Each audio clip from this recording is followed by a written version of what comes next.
تعالى ما اقول لك ايه اللي هيحصل في جسمك لو انت فضلت تاكل الشوفان لمده شهر. خدها عندك، اول حاجه هتحس بشبع لفتره طويله، لان الشوفان يحتوي على الياف فيحسسك بشبع لفتره طويله. وكمان ده يخليك انك ما تاكلش كتير. انت لو ما جوعتش اكيد مش هتاكل، ولا بتاكل كده وخلاص؟ عايز افهم بس. يا سلام بقى لو انت اكلته قبل التمرين بساعتين، هيديك طاقه رهيبه. وكمان الشوفان طاقته مش بتنزل بسرعه، هيديك طاقه ثابته مش سريعه وتختفي في ثانيه زي الحلويات اول لما تاكلها. يعني مثلا باور يبقى عندك عالي يقوم نازل في ثواني. وكمان هيساعدك جدا في الهضم.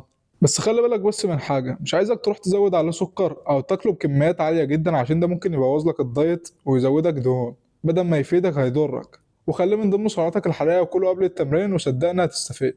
وبس كده يا سيدي، أنا خلصت. أنا آسف لو أنا ضيعت لك وقتك، أنا عارف إن أنت الوقت مش فاضي وقاعد تقلب في فيديوهات ملهاش أي 30 لازمة ومش هتفيدك بحاجة. فيا رب أكون اديتك معلومة ممكن تفيدك في حياتك أو حاجة. بس كده، ما تنساش تدعيلي، ما تنساش تعمل فولو عشان تستفيد أكتر.